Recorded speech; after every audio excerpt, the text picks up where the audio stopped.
Semoga kita semua senantiasa diberikan kesehatan oleh Allah, sehingga kita dipermudahkan dalam menuntut ilmu. Sebelumnya saya absen terlebih dahulu ya, agar saya mengetahui siapa saja yang masuk dan siapa saja yang tidak masuk. Yang pertama Muhammad Fatih Abdullah. Hadir Pak. Hadir ya.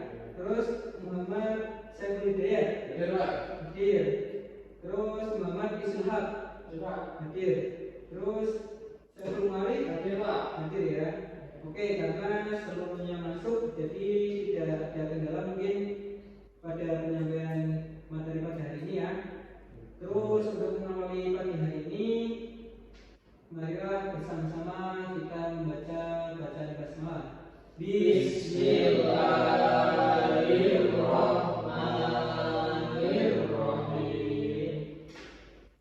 Baik, anak-anak, minggu kemarin kita telah mempelajari mukjizat-mukjizat besar yang diterima oleh para nabi dan rasul, di mana salah satunya kita nanti berkaitannya dengan materi pada hari ini, yakni keteladanan Rasulullah SAW dan keistimewaannya.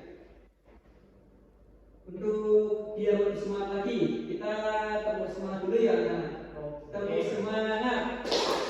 Semangat. Terima kasih anak-anak. Semangat ya. Mengikuti pelajaran pada hari ini. Jadi di sini tujuan kita belajar keteladanan Rasulullah SAW dan keistimewaannya itu yang pertama adalah untuk menambah keimanan kita.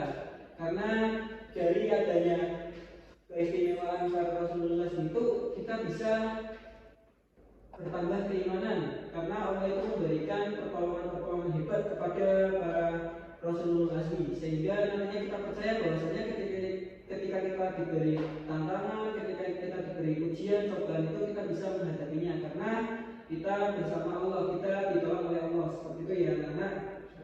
Terus yang kedua, kita bisa mempelajari atau menerapkan sifat-sifat Rasulullah SAW di kehidupan kita sehari-hari, sehingga kita bisa menjadi pribadi muslim yang lebih baik lagi. Langsung saja kita masuk ke materi ya anak-anak. Kita akan mempelajari pengertian sifat utama dan keteguhan, terus contoh perilaku, dan yang terakhir hikmah dari kisah. Terus pengertian secara bahasa.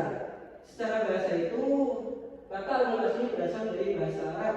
Yang pertama adalah kata ulul yang artinya orang yang memiliki atau pemilik, dan azmi yang artinya cita-cita yang mantap atau keteguhan hati. Selanjutnya di sini ada pengertian Rasulullah SAW secara istilah ya.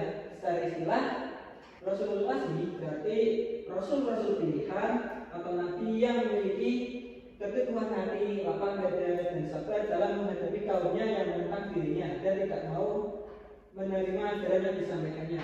Jadi poin dari Rasulullah SAW itu yang pertama adalah keteguhan hati, yang kedua adalah sabar dalam menghadapi kaumnya yang menentang dirinya. Karena ada Nabi dan Rasul itu, ada beberapa Nabi yang beliau itu tidak sabar dalam menghadapi kaumnya, bahkan nanti mendoakan agar kaumnya itu diberi azab oleh Allah Subhanahu wa Ta'ala.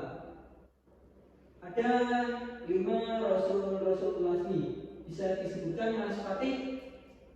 Ya Pak, yang pertama ada Nabi Nuh, kemudian Nabi Ibrahim, Nabi Musa, Nabi Isa, dan yang terakhir Nabi Muhammad SAW. Terima kasih Mas Fatih. Untuk memudahkan kita mengingat Rasulullah itu biasanya kita singkat depannya saja. Mim, Nuh, Ibrahim, Musa, dan Muhammad. Seperti itu ya anak-anak. Nanti semisal sebutkan, ada salah sebutkan 5 Rasulullah SAW, kita tinggal nulis dulu depannya. Mim gitu kan. Kita kan diurutkan dari 25 Nabi dan Rasul. Seperti itu. Terus ada sifat utama dan keteguhan Rasulullah SAW. Kesabaran mereka para Rasulullah itu dipuji oleh Allah sebagaimana dalam Al-Quran surat Al-Ahqaf ayat 35. Jadi Allah itu benar-benar memuji ya bagaimana keteguhan hati, kelapangan dada, kesabaran yang luar biasa dalam menghadapi kaumnya itu. Allah memuji sendiri dalam surat Al-Ahqaf ayat 35. ada sifat utama Rasulul Lasmi. Dari surat tersebut ada terdapat 3 sifat. Yang pertama adalah ketabahan atau kesabaran yang luar biasa, ketetapan, keteguhan hati, dan tawakal. Karena kan kalau semisal kita hanya tabah, kita hanya teguh, tapi kita tidak bertawakal kan sama saja. Karena segala sesuatu itu yang menghendaki, yang mentakdirkan itu, yang memutuskan itu Allah Subhanahu wa Ta'ala. Seperti itu anak-anak. Ini ada tantangan Nabi Nuh alaihi salam. Tantangan dari Nabi Nuh itu ada 3. Yang pertama berdakwah kurang lebih 950 tahun, tapi yang beriman hanya 80 orang. Bayangkan berapa banyaknya makhluk di dunia pada waktu Nabi Nuh alaihi salam, tapi yang beriman hanya 80 orang. Itu dalam kurun waktu 950 tahun. Jadi kalau itu kalau manusia biasa pasti nggak akan sabar, nggak akan teguh, nggak akan itu kayak udah jangan nyerah, udah capek ya. Terus yang kedua itu kaumnya selalu menutup telinganya dengan jari-jari mereka. Itu kalau manusia biasa ya ininya mukul, nendang atau bahkan membunuh ya. Karena kan kita termasuknya ngeyel bahkan udah dikasih tahu yang benar, tapi malah tutup telinga seperti itu. Bukan mematikan diri, tapi tutup telinga ya. Terus yang ketiga ada banjir besar yang mendalamkan semua orang yang tidak beriman, termasuk istri dan anaknya. Mas Saifulidia tahu nggak anak dari Nabi Nuh? Kan ya, dia benar itu anaknya itu termasuknya yang juga pas dinaikkan oleh Nabi Nuh. Ayo naik, enggak Pak, saya mau manjat pohon. Ternyata banjirnya melebihi dari pohon ya, seperti itu. Lanjut, ini ada tantangan dakwah Nabi Ibrahim alaihissalam. Yang pertama dibakar Raja Namrud. Berani karena berani menunjukkan berhala. Kan pada waktu itu kita sedang mengingat kisahnya, sehingga Allah menjadikan api yang membakar Nabi Ibrahim itu menjadi dingin. Terus ada perintah pertama Allah membawa Siti Hajar dan Nabi Ismail untuk tinggal di tempat yang tidak ada pemandangan air karena yang habis dan besar, sehingga sekarang dikenal sebagai mata air Zam-Zam ya anak-anak. Terus tadi yang terakhir ada menyembelih putra kesayangan Nabi Ismail. Tadi ini kan ada sebenarnya di Tuhan itu merupakan hikmah dari peristiwa adanya perintah kedua Allah SWT kepada Nabi Ibrahim. Selain itu ada perintah ketiga membangun Ka'bah. Terus yang selanjutnya tantangan dakwah Nabi Musa alaihissalam berhadapan dengan Fir'aun. Itu kan raja yang sangat bengis ya, dimana semua anak kecil bayi laki-laki itu dibunuh ya. Terus diajukan di sungai karena kan agar selamat. Terus mujizat tongkat di mana Nabi Musa itu melawan para penyihir ya. Terus tongkatnya bisa menjadi ular yang sangat besar memakan semua ular yang diciptakan oleh penyihir tersebut. Ada tantangan dari Nabi Isa alaihissalam. Yang kita ketahui itu kan ada fitnah Raja Pilatus ya, sehingga dapat penyelewengan akidah oleh umat Kristen, di mana yang disalib itu sebenarnya kan tidak Iskariot atau sebenarnya itu pengikutnya yang membelot seperti itu. Terus ada tantangan dakwah Nabi Muhammad SAW, yatim piatu pada umur 6 tahun, terus ada kaum kesedihan, Alamul Husni, terus dilempari batu, terus adanya sehingga sebelum beliau wafat itu kan ada namanya haji wada atau haji perpisahan. Hikmah keteladanan Rasulullah SAW yang pertama bertambahnya iman kepada Allah Subhanahu Wa Taala, terus sabar dan tabah dalam melaksanakan perintah Allah, bersyukur kepada Allah dan ikhlas menerima segala ujian dan cobaan yang kita alami. Itu anak-anak materi yang bisa Bapak sampaikan. Apakah ada yang ingin bertanya? Belum ada ya. Mungkin cukup materinya cukup bisa dipahami karena ini materi yang sudah bisa dipelajari sebelum-sebelumnya dari pengajian atau dari kelas sebelumnya, nanti bisa didalami lagi. Terus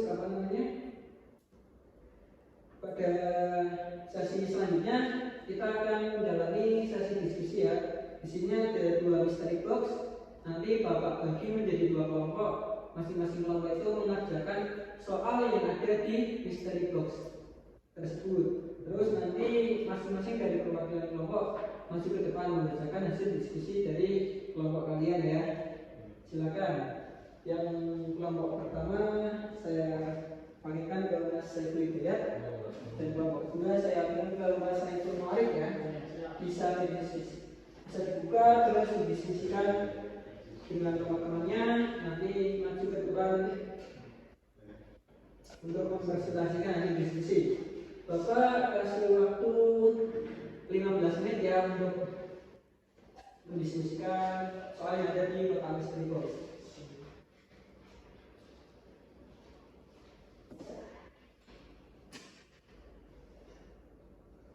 Selesai ya. Baik, mungkin kelompok 1 dulu, Mas Saiful Hidayat bisa maju ke depan. Ya. Jadi saya mewakili dari kelompok 1 kan menyebutkan keutamaan dan ketuhanan Nabi Nuh alaihissalam dan Nabi Ibrahim alaihissalam. Jawabannya yang pertama, Nabi Nuh alaihissalam memiliki kesabaran dalam berdakwah dan mendapat hinaan dari kaumnya. Nabi Nuh tidak mengenal menyerah, terus-menerus mendakwah keluarga, kerabat dan masyarakat umum untuk kembali kepada jalan yang lurus.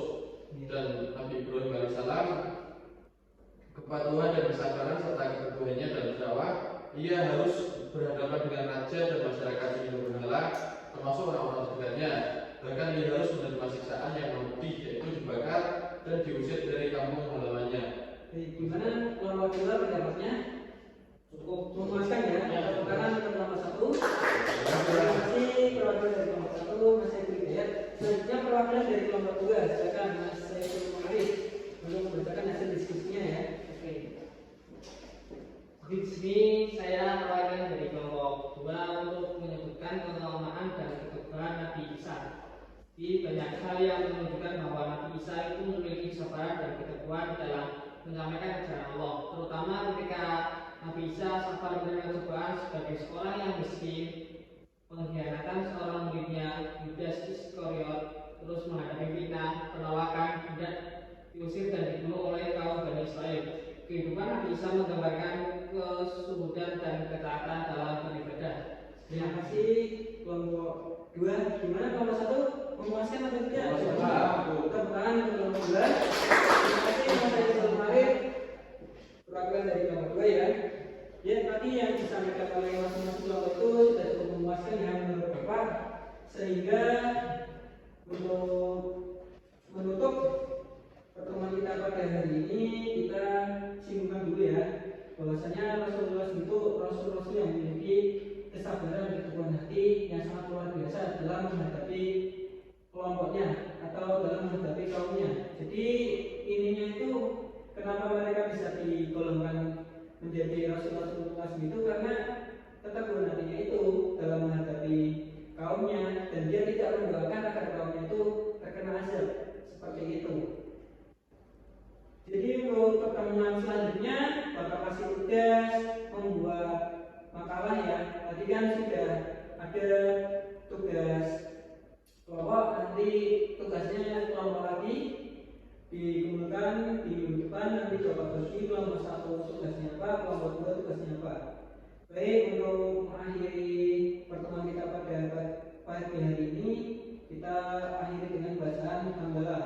Alhamdulillah.